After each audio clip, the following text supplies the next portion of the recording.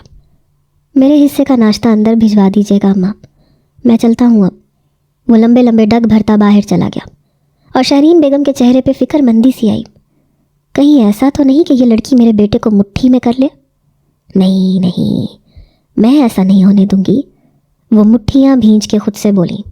شام کے سائے حویلی کو اپنی لپیٹ میں لے چکے تھے۔ برقی روشنیاں اپنی سفید اور زرد روشنی سے حویلی میں اجالا بکھیر چکی تھیں، مگر امشال کے کمرے میں ابھی بھی تاریکی چھائی تھی۔ وہ صبح سے بستر پہ نڈھال سی پڑی تھی، زخموں سے درد کی ٹیسیں اٹھ کر اس کے ضبط پر کاری ضرب کا کام کر رہی تھیں۔ اسے سوائے صبح کے ناشتے کے کسی نے کچھ نہیں پوچھا تھا، اور وہ ناشتہ بھی ایک کونے میں یک ٹھنڈا ہوا پڑا تھا، اور اس کا اپنا جسم بخار کی حدت سے دہک رہا تھا۔ اتنا ظلم سہنے کے بعد بھی مسیحائی کی دوا نہیں رکھی گئی تھی۔ وہ پھر سے ہچکیوں سے رونے لگی۔ اچانک کمرے کا دروازہ آہستہ سے کھلا۔ اس کی سسکیوں کا گلا گھٹ گیا۔ قدموں کی چاپ اسی جلاد کا پتہ دے رہی تھی۔ وہ لحاف میں دبی تھر تھر کانپنے لگی۔ نہیں، بس اب اور نہیں سہ سکتی، پلیز اللہ میری آزمائش ختم کر دے۔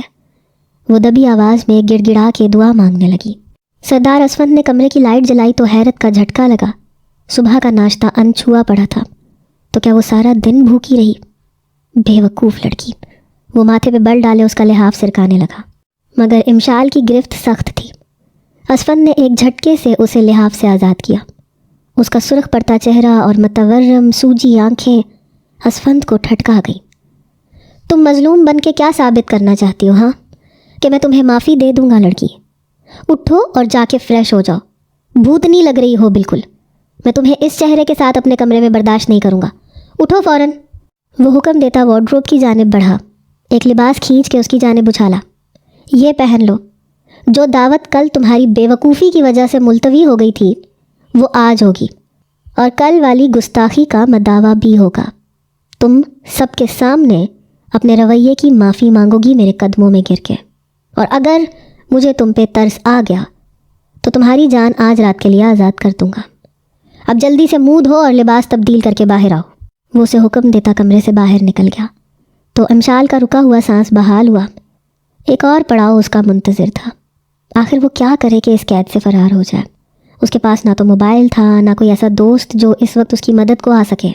اپنی کمزوری کا احساس شدت سے ہوا، مگر اسے آج اٹھنا تھا، اس ظالم شخص کے عتاب سے بچنا تھا۔ اگر وہ ایک بار پھر سے اپنی وحشت پر اتر آئے تو وہ مر جائے گی، اور امشال حیدر مرنا نہیں چاہتی تھی، اسے جینا تھا، اسے اس ظلم کے خلاف آواز اٹھانا تھی۔ وہ بمشکل خود کو سنبھالتی واش روم میں گھس گئی، بخار کی حدت کو پانی کی بوندوں سے کم کیا تو جسم کپکپانے لگا، مگر وہ ہمت جمع کرتی اس کا دیا لباس پہن کر لڑکھڑاتے وجود کے ساتھ باہر آئی۔ محفل سج چکی تھی، آج بھی وہی لوگ موجود تھے جو کل تماشا دیکھنے آئے تھے، مگر آج وہ خود تماشا بننے کے لیے تیار تھی۔ اسے اپنی ذلت سہنی تھی، اس آزادی کے لیے جو وہ چاہتی تھی۔ ادھر بیٹھو، سردار اسفند صوفے پہ ٹانگ جمائے اسے حکم دیتا بولا۔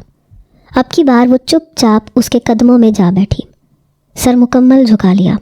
ہال میں ایک دم سے دبی دبی ہنسی گونجی، جیسے اس کا مذاق اڑایا جا رہا ہو، اس کی اوقات یاد دلائی جا رہی ہو، مگر وہ گونگی بہری بنی تھی۔ اسفند خان سیاہ ساڑی میں ملبوس اس مومی وجود سے کچھ پل کے لیے نظریں نہ ہٹا سکا، مگر اسے سخت خول چڑھائے رکھنا تھا۔ آج سب کے سامنے اگر وہ اس لڑکی کو ذلیل نہیں کرے گا تو اس کا باپ اور بھائی کبھی واپس نہیں آئیں گے، اسے انہیں واپس لانا تھا۔ اسفند نے سامنے شیشے پہ پڑا ٹھنڈے پانی کا گلاس اٹھایا، اس کے آگے جھکا۔ یہ پانی کا گلاس یاد ہے نا تمہیں؟ کیا کہا تھا تم نے کہ میرے چہرے پہ رقم غرور کو دھونا چاہتی ہو؟ پکڑو اسے، کیونکہ میرا غرور ابھی تک وہیں کا وہیں ہے۔ پکڑو اور پھینکو میرے چہرے پہ۔ وہ ایک دم جلال میں ہرایا کہ امشال لرز اٹھی۔ مجھے سزا دیں سردار، میں نے گستاخی کی ہے، آپ کا ہر ظلم سر آنکھوں پہ۔ مجھے میری اوقات اچھی طرح یاد کروائیں تاکہ آئندہ کوئی بھی عورت سر اٹھا کے کسی مرد کے سامنے اپنے حق کے لیے بول نہ سکے، کیونکہ عورت تو ہوتی ہی مرد کی جوتی کی نوک پہ ہے۔ امشال سرخ پڑتی آنکھوں سے اسفند کی آنکھوں میں دیکھتی بے بسی سے بولی۔ ایک لمحے کے لیے اسفند کے دل کو کچھ ہوا تھا، کچھ تو غلط تھا، مگر کیا؟ امشال نے اس کے ہاتھ سمیت وہ گلاس پوری قوت سے اپنے اوپر گرایا تھا۔ اس کا جسم لرزنے لگا اور اسفند خان ساکت رہ گیا۔ بس یہی یا کچھ اور بھی کرنا ہے آپ نے؟ اگر آپ چاہیں تو اس بھری محفل میں ایک بار پھر سے میری عزت رون سکتے ہیں۔ شاید کمرے کی چار دیواری آپ کا جنون اتارنے کے لیے ناکافی تھی۔ آپ سردار ہیں، آپ کی انا پہ آنچ تک نہیں آئے گی، اور میری انا خاک میں مل جائے گی، کیونکہ میں اسی قابل ہوں۔ وہ اپنی ساڑی کا پلو ہٹا کے اسے دعوت دے رہی تھی۔ اس کے بلاؤز کے گہرے گلے سے سب عیاں تھا۔ ایک دم سے پورا مجمع منہ پہ ہاتھ رکھ کے رہ گیا۔ اتنا ناقابل یقین منظر انہوں نے اپنی زندگی میں نہیں دیکھا تھا۔ اب کی بار اسفند کا چہرہ شدت ضبط سے سرخ پڑا۔ اس کا دل چاہا کہ وہ زمین میں گڑ جائے، اور ایک بار پھر سے اسی عورت کے سامنے وہ ذلیل ہوا تھا، اور یہ ذلت پانی کے گلاس سے کہیں بڑھ کے تھی۔ وہ مٹھیاں بھینجتا ایک دم اٹھا، جلدی سے اپنی سفید چادر اس کے وجود پہ بچھا دی، اسے بازو سے دبوچ کے اٹھایا۔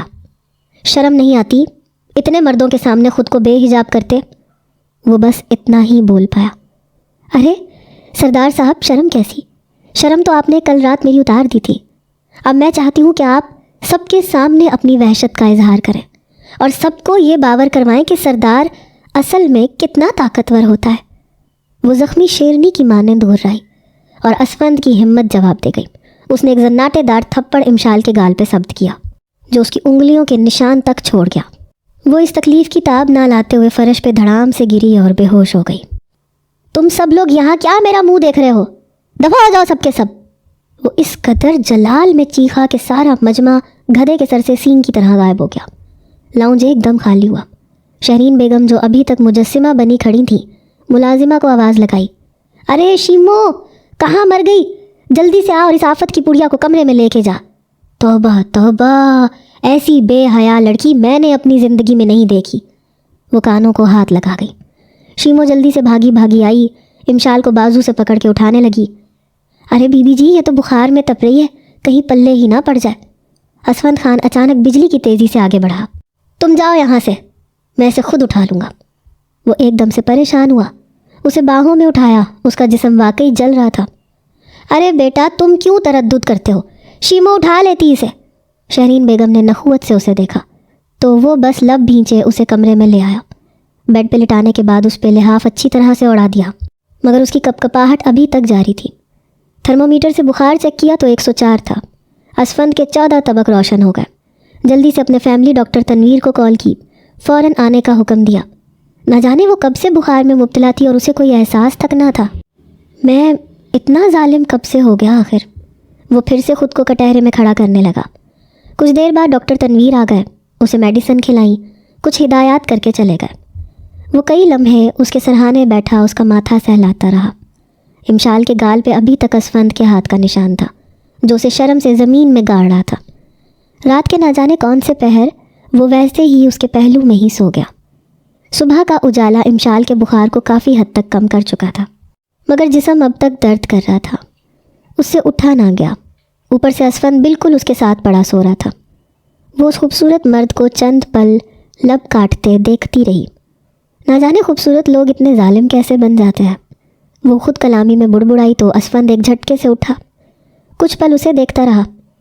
نہ جانے خوبصورت لڑکیاں جنگلی بلیاں کیسے بن جاتی ہیں۔ دو بدو جواب دے کے وہ اٹھا اور تھرمومیٹر سے اس کا بخار چیک کیا جو اب 100 پہ تھا۔ میں شیمو سے کہتا ہوں تمہیں چکن سوپ بنا کے دے، کسی بھی چیز کی ضرورت ہو تو اسی کو بول دینا، وہ ہر وقت تمہارے سر پہ کھڑی رہے گی۔ مجھے ضروری کام سے جانا ہے، میں شام کو لوٹوں گا، امید ہے تب تک تم ٹھیک ہو جاؤ گی۔ وہ اسے میڈیسن پکڑاتا نہ جانے کیا ہدایات دے رہا تھا یا حکم سنا رہا تھا۔ انشال نے چپ چاپ میڈیسن لی اور پھانک لی۔ اس نے طے کر لیا تھا کہ اس شخص کے سامنے کوئی بھی مزاحمت نہیں کرے گی۔ وہ بہادر ضرور تھی مگر بے وقوف نہیں۔ یہ اتنی تبدیلی کیسے آ گئی تم میں؟ اتنی جلدی ہار مان لی مجھ سے؟ وہاں اسٹیج پہ کھڑی تو بڑی بڑی باتیں کر رہی تھیں کہ عورت کو مرد کے سامنے ڈٹ جانا چاہیے، اپنا حق وصول کرنا چاہیے۔ کیا وہ ساری باتیں کتابی تھیں؟ وہ اس پہ طنز کر رہا تھا اور امشال حیرت میں گم ہو گئی۔ تو کیا وہ اس وقت وہاں موجود تھا؟ اسی لیے آپ نے مجھے کو چنا، کیونکہ مرد کو یہ ہضم نہیں ہوتا کہ کوئی عورت اس سے برابری کا دعویٰ بھی کرے۔ وہ غمگین لہجے میں بولی تو اسفند نے نفی میں سر ہلایا۔ بالکل بھی نہیں، میں اپنی ذاتی دشمنی کے علاوہ کسی کو نقصان نہیں پہنچاتا۔ تمہیں اندازہ بھی نہیں ہے کہ تمہارے باپ اور بھائی نے مل کے میرے خاندان کو تباہ کر کے رکھ دیا۔ اب جب تک میں ان کو اس بل میں سے نہیں نکالوں گا چین سے کیسے بیٹھ سکتا ہوں؟ اور مجھے حیرت تو اس بات کی ہے کہ وہ اپنی بیٹی اور بہن کو اس قدر عتاب کا نشانہ بنتے دیکھ کے بھی چوہوں کی طرح بل میں گھسے ہوئے ہیں۔ حالانکہ خون میں تو بڑی کشش ہوتی ہے، انہیں تو بھاگتے ہوئے آنا چاہیے تھا تمہارے لیے۔ امشال زخمی سا مسکرائی۔ اگر آپ مجھے سب کے سامنے چابک سے بھی ماریں گے تب بھی وہ نہیں آئیں گے، کیونکہ میرا اور میرے باپ کا خون کا رشتہ نہیں ہے۔ وہ افسردگی سے بولی اور اسفند اپنی جگہ ساکت رہ گیا۔ کیا مطلب تمہارا؟ مجھے یقین ہے میں نے صحیح لڑکی کو ہی اٹھوایا ہے، تم ہی امشال کریم ہو۔ میں نے سب چیک کیا ہے، میری انفارمیشن غلط نہیں ہو سکتی۔ میں امشال کریم نہیں، میں امشال حیدر ہوں۔ میرا باپ 7 سال کی عمر میں مجھے چھوڑ کے چلا گیا تھا۔ کریم دین میرا دوسرا باپ ہے، جو باپ کم اور جلاد زیادہ ہے۔ اس نے میری ماں کو بھی ٹارچرز دے دے کے مار دیا، جو اس دنیا میں میرا واحد سہارا تھی۔ تم کیا امید لگائے بیٹھے ہو کہ مجھے زد و کوب کر کے تم انہیں واپس بلا لو گے؟ وہ جیسے اس کا مذاق اڑانے لگی۔ اسفند کے خون کی گردش ایک دم تیز ہوئی۔ ایسا نہیں ہو سکتا، تم ضرور میرے ساتھ کوئی گیم کھیل رہی ہو تاکہ میں تمہیں آزاد کر دوں، مگر میں تمہاری باتوں میں آنے والا نہیں۔ اچھا تو پھر خود ہی پتہ لگوا لیں کہ میرا اصل باپ کون ہے۔ آپ تو سردار ہیں، اپنے ریسورسز استعمال کریں اور پھر میرے پاس آئیں۔ وہ ایک دم سے ہی منہ موڑ گئی اور اسفند مٹھیاں بھینچے باہر نکل گیا۔ اس کا خون کھول رہا تھا، ایسا کیسے ہو سکتا تھا؟ بھلا اس لڑکی پہ اس نے اتنا ظلم کیا اور وہ اس کے دشمن کی بیٹی ہی نہیں تھی۔ اس کے لیے یہ شرم کا مقام تھا۔ وہ کیسے خود کو معاف کرے گا اگر یہ حقیقت ہوئی تو؟ مگر جب سچ اس کے سامنے آیا تو واقعی وہ اپنی نظروں میں گر گیا۔ اس نے سردار بننے کے بعد پہلا فیصلہ ہی غلط کیا تھا۔ وہ شاید اس عہدے کے قابل ہی نہیں تھا۔ ساری رات وہ کمرے کی بالکنی میں کھڑا سگریٹ پھونکتا رہا، مگر اس کا ملال کسی طور کم نہیں ہو رہا تھا۔ آخر وہ ایسا کیا کرے کہ وہ اس معصوم سی لڑکی کے ہر زخم کا مداوا کر سکے؟ نہ جانے کتنے خواب سجائے تھے اس نے اپنی آنکھوں میں جو اسفند خان نے نوچ ڈالے۔ وہ تو ہواؤں میں اڑنا چاہتی تھی، اسفند خان نے اسے زمین پہ چلنے کے قابل بھی نہیں چھوڑا۔ اگلی صبح اس کے سامنے دو زانو ہو کے بیٹھا اور امشال بالکل حیرت سے اس قوی مرد کو اپنے سامنے یوں گھٹنوں کے بل بیٹھا دیکھ رہی تھی۔ وہ اس سے معافی مانگ رہا تھا اور امشال کو لگا جیسے اس نے کچھ غلط سنا۔ میں نے تمہارے ساتھ بہت زیادہ زیادتی کی ہے، تم جو بھی فیصلہ کرنا چاہتی ہو میری طرف سے آزاد ہو، میں تمہیں ابھی کے ابھی آزاد کر دوں گا۔ تمہارے زخموں پہ مرہم تو نہیں رکھ سکتا، مگر وعدہ کرتا ہوں کہ آئندہ اپنی شکل بھی تمہیں نہیں دکھاؤں گا۔ تم جہاں چاہے جا سکتی ہو، اپنی مرضی کی زندگی گزار سکتی ہو۔ میرے پر کاٹ کے مجھے میری مرضی کی زندگی گزارنے کا حق دے رہے ہیں؟ وہ ایک دم سے طنزیہ ہنسی۔ میں اب کہاں جاؤں گی؟ ایک عزت تھی جو گنوا چکی ہوں آپ کے ہاتھوں۔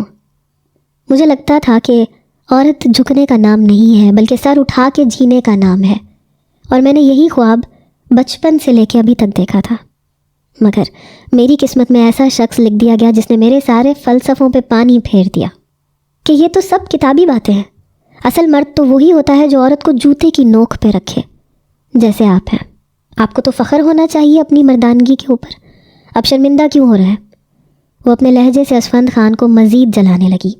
ٹھیک ہے، میں تمہیں آزاد نہیں کروں گا، مگر میں تمہیں قید بھی نہیں کروں گا۔ تم میرے نکاح میں ہوتے ہوئے بھی خود کو آزاد ہی تصور کرنا۔ میں تمہیں تمہاری مرضی کے بغیر ہاتھ بھی نہیں لگاؤں گا۔ تم پائلٹ بننا چاہتی ہو، ہواؤں کو تسخیر کرنا چاہتی ہو نا، میں تمہارا یہ خواب پورا کروں گا۔ شاید اس طرح سے تمہیں دیے ہوئے زخموں کا مداوع ہو سکے۔ وہ اپنی آنکھوں میں پوری سچائی لے کے بولا تھا کہ امشال ایک لمحے کو سانس لینا بھول گئی۔ بھلا وہ کیسے جانتا تھا کہ اس کا خواب کیا ہے؟ مگر وہ پوچھ بھی نہ سکی، اقرار یا انکار میں سر تک نہ ہلا سکی۔ کیا اسے واقعی اس شخص کے ساتھ منسوب رہنا چاہیے تھا؟ کیا وہ واقعی اس کا اہل تھا؟ مگر یہ فیصلہ تو وقت کو کرنا تھا۔ 5 سال بعد آج اس کی پہلی فلائٹ تھی۔ وہ بے پناہ نروس تھی۔ پائلٹ بننے کا خواب آج شرمندہ تعبیر ہو چکا تھا، مگر اس کا پورا جسم کانپ رہا تھا۔ وہ پاکستان کی پہلی فیمیل پائلٹ تھی جو PIA کی اڑان بڑھنے والی تھی، مگر ایک جونیئر کے طور پہ، صرف معاون کے طور پہ۔ اس کا ساتھی سینئر پائلٹ سرفراز اسے حوصلہ دے رہا تھا۔ تم یہ کر سکتی ہو امشال، تم یہی تو کرنے کے لیے بنی ہو۔ تم نے آج کے دن کے لیے بہت اسٹرگل کی ہے، سو ڈونٹ بی نروس، بس گہرے سانس لو اور بیٹھو اندر۔ مگر وہ ارد گرد جیسے کسی کو تلاش کر رہی تھی، بس ایک دلاسا، ایک تسلی کا بول۔ اگر وہ آ کے بول دیتا تو امشال کے سارے خوف انکا ہو جاتے۔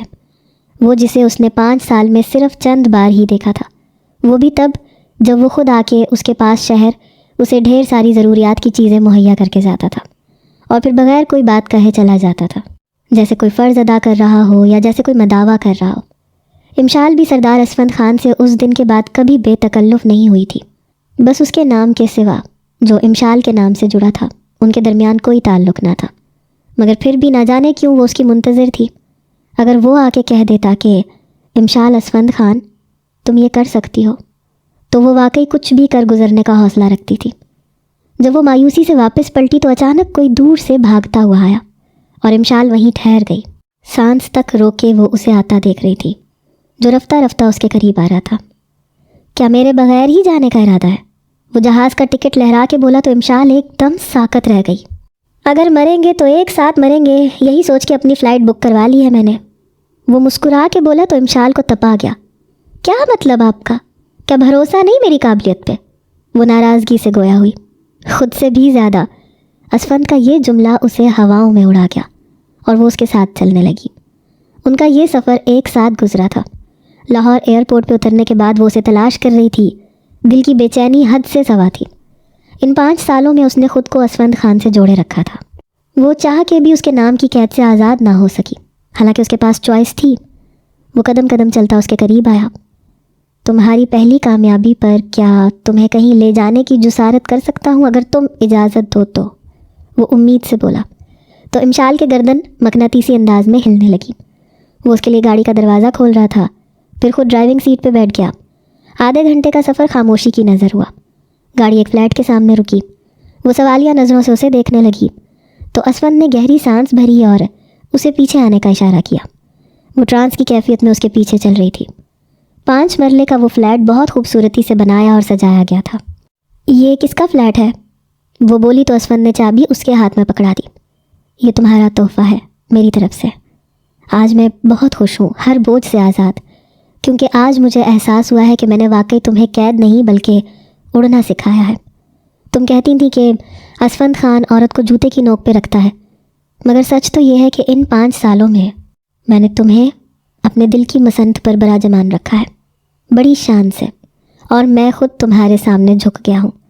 تمہاری محبت نے مجھے جھکا دیا ہے، میرا غرور پاش پاش کر دیا ہے۔ کاش میں تمہیں بتا سکتا امشال کہ تم میرے لیے کیا بن چکی ہو۔ بہت معتبر، بہت زیادہ قابل احترام، جس نے میرے دماغ میں موجود عورت کے کانسیپٹ کو یکسر بدل دیا ہے۔ امشال سانس رو کے اسے سنے گئی، آنسو ٹوٹ کر اس کی آنکھوں سے گر رہے تھے۔ وہ 6 فٹ 7 انچ کا مرد آج پورا اس کے سامنے ڈھہ گیا تھا۔ کیا تم اس رشتے کو ایک موقع دینا چاہو گی؟ میں تمہیں اتنی محبت دوں گا کہ ماضی میں لگائے گئے زخم بھر جائیں گے، یا پھر ہمیشہ کے لیے اپنے نام کو میرے نام سے جدا کر دو امشال، کیونکہ میں صرف اپنا نام تمہیں نہیں سونپ سکتا، میں پورے کا پورا خود کو تمہیں سونپ دینا چاہتا ہوں۔ کیا تم صرف ایک موقع؟ ابھی لفظ اس کے منہ میں ہی تھے کہ امشال اس کے چوڑے سینے سے جا لگی اور پھوٹ پھوٹ کے رو دی۔ آپ نے اتنی دیر کیوں کر دی میرے سردار؟ اگر مجھے آپ کا ساتھ منظور نہ ہوتا تو کب کا خود کو الگ کر لیتی، مگر آپ سمجھے نہیں مجھے۔ وہ اس کی شرٹ مٹھیوں میں بھینچے بس روئے جا رہی تھی۔ اسفند خان کے اندر ایک ٹھنڈک سی اتر گئی۔ اگر تم آج اس سینے میں پناہ نہ لیتی تو تمہاری قسم میں بے خودی میں ساری حدیں بھول جاتا۔ بہت محبت کرتا ہوں تم سے، عشق کرنے لگا ہوں، نہیں رہ سکتا اب دور۔ وہ اس کے گرد اپنے مضبوط بازوؤں کا حالہ بنائے بے خود ہو چکا تھا۔ کیا میں تم پہ اپنے شوہر ہونے کا حق جتا سکتا ہوں؟ وہ مخمور لہجے میں بولتا امشال کو اندر تک پگھلا گیا، اور وہ برف کی ٹکیا کی طرح اس کے بازوؤں کی حرارت میں پگھلنے لگی۔ آج اسفند خان کا انداز جنونی نہیں تھا، بلکہ اس کے انگ انگ سے محبت کی ٹھنڈی آبشار پھوٹ رہی تھی، اور امشال اس کی مضبوط پناہوں میں پوری طرح بھیگ رہی تھی۔ یہ ان کی خوشگوار زندگی کی ابتدا تھی، جسے ہونے میں اتنا عرصہ لگا تھا۔ وہ اسے بیڈ پہ لٹاتا، اس کے بازوؤں کو اوپر پن کرتا، پوری شدت سے اسے اپنے بس میں کر چکا تھا۔ امشال کے وجود کا ایک ایک حصہ اس کی محبت بھرے لمس سے مہک رہا تھا، اور 5 سال قبل والی وہ اذیت جیسے کمرے کی کھڑکیوں سے فرار ہو چکی تھی۔ اب تو بس سکون بھرا احساس تھا، جس کی قید میں وہ دونوں دیر تک رہنے والے تھے۔